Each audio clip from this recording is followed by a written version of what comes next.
O Salmo de número 20, do versículo 7, é o nosso ponto de partida aqui. Ele vai trazer muitas mensagens para nós. Salmo de número 20, versículo 7. Salmo 20, versículo 7. Ele diz assim: uns confiam em carros e outros em cavalos, mas nós faremos menção do nome do Senhor. Temos que entender que carros e cavalos eram usados como armas de guerra.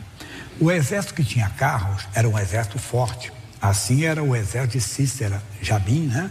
Era um exército tão poderoso que eles tinham carros de ferro. Então todo exército que tinha carro era exército forte, exército poderoso. Poderíamos dizer hoje que a nação que tem a arma nuclear, ou eles confiam no arsenal nuclear, é verdade.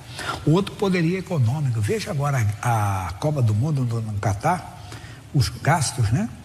Estádios que foram feitos, que são desmontados, foi feito só para aquele não tem uma cultura tão grande assim de futebol. Mas gastaram bastante, mas como diz, quem tem, gasta como quer. E gastaram daquela maneira, lá fazendo várias coisas. E muita gente confia nisso, no seu dinheiro, no seu poderio, na sua força. Mas o profeta Jeremias, ele falou no capítulo 17, no versículo 5. O que ele diz? Ele diz assim, Jeremias, capítulo 17, versículo 5. Deixa eu pegar direto aqui da Bíblia, para ir lá e ler para você. Ele diz: assim diz o Senhor, maldito o homem que confia no homem, e faz da carne o seu braço, e aparta o seu coração do Senhor. Essa parte que faz da carne o seu braço, quer dizer, é o eu dele, ele se garante nele, esquecendo que tem situações que sem Cristo você não poderá resolver. Tem situações que elas são resolvidas no campo espiritual, e sem o nome de Jesus você não conseguirá combater aquilo. Se a coisa é espiritual, ela terá que ser resolvida no nome de Jesus. Ela não poderá ser resolvida de outra maneira. Nós temos um caso bíblico que nós conhecemos bastante, que foi Davi. Que o Davi enfrentou o gigante Golias não com a sua força, não confiando no seu braço, nem apartou o seu coração do Senhor. Vamos ver primeiro Samuel, capítulo 17, versículo 45. Só vou comentar e ler só o versículo direto. Davi foi no campo de batalha para saber notícias dos seus irmãos, que estavam a mando do seu pai. Quando ele chegou, ele viu as ofensas que Golias fazia ao exército de Israel e ao Deus de Israel. Então ele ficou revoltado com aquilo, ficou chateado com aquilo, e ele então, porque mas ninguém vai enfrentar, só que enfrentar esse homem e vencer, o rei vai isentar de impostos a casa do seu pai, e esse homem vai casar com a filha do rei. O Davi se ofereceu, a notícia chegou até o Saul. Saul mandou chamar Davi. Quando ele viu Davi, ele disse: você não pode, você é um garoto, ele é um homem acostumado a guerrear. Ele sorriu. Deixa eu contar algumas experiências. Um dia eu estava tomando conta das ovelhas, veio um leão, eu matei o leão. Depois veio um urso, eu matei um urso. Claro que o Saul deve ter ficado desconfiado. Ele é doido, maluco, enfrentou um leão, um urso. Mas ele falou uma coisa, ele disse assim: o Senhor me livrou da mão do leão e do urso. Ele me livrará da mão desse incircunciso filisteu. Aí o Saul, quando falou, o Senhor deixou ele ir. Quando ele foi se aproximando do campo de batalha, o Golias desdenhou dele, porque ele era um menino ainda, um garoto, um rapaz de boa aparência, mas jovem. Ele disse: eu sou um cachorro.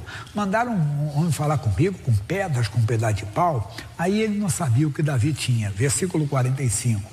Davi, porém, disse ao filisteu: tu vens a mim com espada e com lança e com escudo, porém eu vou a ti em o nome do Senhor dos exércitos, o Deus dos exércitos de Israel, a quem tens afrontado. Quer dizer, ele não estava ali se garantindo na sua força, no seu braço, ele estava ali em nome do Senhor. E por isso ele derrubou o único lugar vulnerável, o único lugar que tinha uma abertura para entrar uma pedra, era naquele cavalo, e ali entrou. Por que entrou? Porque o poder de Deus dirigiu aquela pedra. É isso que eu quero falar. Ali foi feito em nome do Senhor, foi derrubado em nome do Senhor. Quer dizer, a força estava no nome do Senhor, a força de Davi estava naquele nome. Nós temos que conhecer mais desse nome. No Novo Testamento nós temos Atos, capítulo 3. Atos, capítulo de número 3. Atos, capítulo 3. Diz assim: Pedro e João subiam juntos ao templo à hora da oração, a nona. E era trazido um varão que desde o ventre de sua mãe era coxo, o qual todos os dias punham à porta do templo, chamada Formosa, para pedir esmola aos que entravam. Ele, vendo a Pedro e a João, que iam entrando no templo, pediu que lhe desse uma esmola. Pedro, com João, fitando os olhos, lhe disse: olha para nós. E olhou para eles, esperando receber alguma coisa. E disse Pedro: não tenho prata nem ouro, mas o que tenho, isso te dou. Em nome de Jesus Cristo Nazareno, levanta-te e anda. Vamos que o Pedro tivesse muito dinheiro, mas muito ouro, muita prata. Mas ele não poderia resolver o maior problema desse homem. Ele poderia até matar a fome daquele homem. Ele poderia até ajudar aquele homem bem financeiramente. Mas ele tinha algo mais. Essa mensagem que eu estou dando para vocês, eu dei para os pastores. Eu estava explicando aos pastores. Quanto pastor diz assim: não, a igreja, se for uma igreja bonita, uma igreja aconchegante, uma igreja... Tudo bem, não estou dizendo que é errado, não. Mas muita gente confia numa igreja bonita. Mas se aquela igreja bonita não tiver o nome de Jesus, não vai salvar as pessoas. As pessoas não serão curadas ali. Se ali não tiver um homem, uma mulher, uma pessoa que crê no nome de Jesus, que conhece o nome de Jesus, naquela igreja bonitinha, aquela igreja linda, ela não vai resolver o problema da pessoa. O que é o nome de... A igreja tem que estar localizada no melhor endereço, na melhor rua, na melhor praça, na melhor avenida. Concordo, também pode ser. Mas se ela não tiver o nome de Jesus, uns confiam na igreja bonita. Alguns confiam na igreja luxuosa. O Pedro está dizendo: eu não tenho prata nem ouro. Eu não tenho prata, mas o que eu tenho eu te dou. Em nome de Jesus Cristo Nazareno, levanta-te e anda.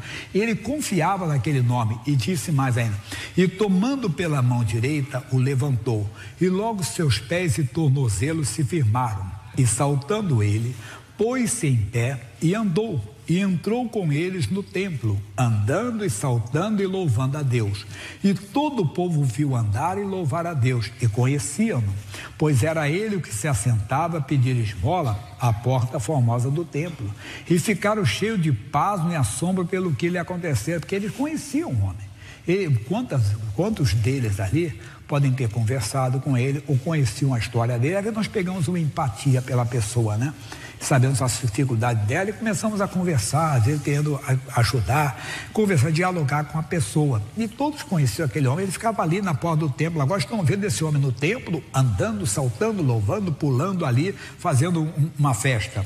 E apegando-se ele a Pedro e João, todo o povo correu atônito, confuso, para junto deles no alpendre chamado de Salomão.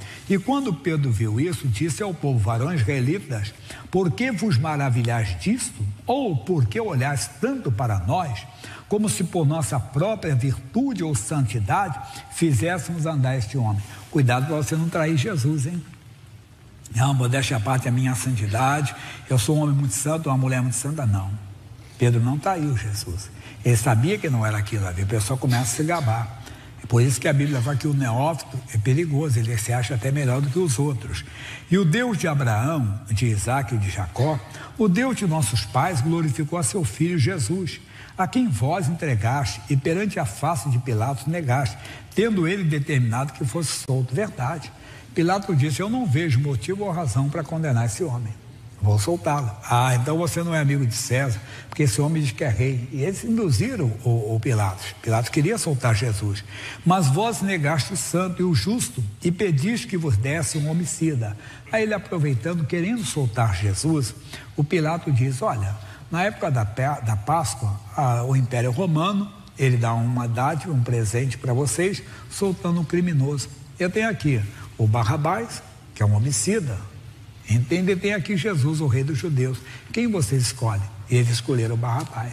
Aí eles não sabiam que aquilo ali era prefiguração do que estava acontecendo no mundo espiritual. Que Jesus, o justo, o inocente, foi preso por nós.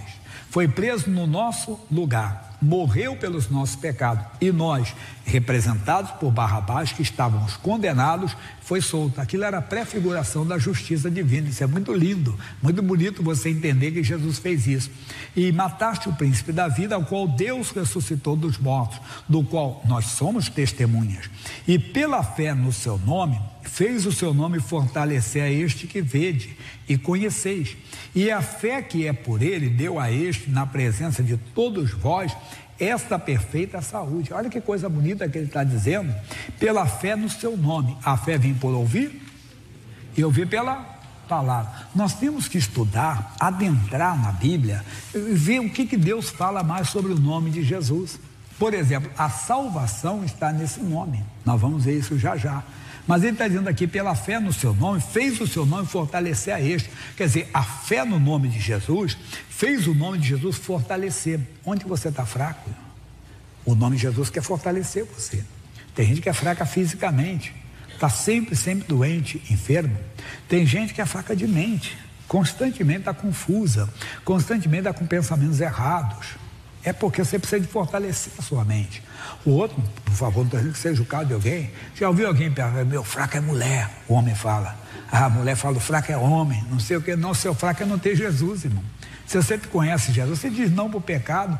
Falo como homem porque sou homem, né? Fica mais fácil. Pode aparecer a bonitona do pé, escolhe você está amarrado, em nome de Jesus. Você sabe que aquilo não é. Você tem, quer dizer, o nome faz você ser forte para dizer não ao pecado, porque não é ser forte só para dizer não à doença, que ninguém quer doença, mas forte para dizer não ao pecado, para vencer a você mesmo. Quando uma pessoa te irrita, uma pessoa provoca a sua ira, uma pessoa que você entende que ela está sendo usada pelo diabo para roubar a sua paz, para tirar a sua paz, para irritar você, e você não vou cair nessa cilada. Em nome de Jesus está irrepreendido. Em nome de Jesus eu não vou ter nada no meu coração. Você é forte. O nome de Jesus faz isso. E mais, deu a ele perfeita saúde. O nome de Jesus dá saúde. Nós temos que entender. No capítulo 4 aqui, nós vamos ver uma bonita aqui. Olha o que ele diz. Capítulo 4, versículo 12. E em nenhum outro há salvação, porque também debaixo do céu nenhum outro nome há, dado entre os homens, pela qual devamos ser salvos. Porque Jesus, alguém todo mundo diz, é o nome de Deus, é verdade, mas é o nome da palavra de Deus que se fez carne e habitou entre nós. Nós não temos três deuses, nós temos um Deus, Pai, Filho e Espírito Santo.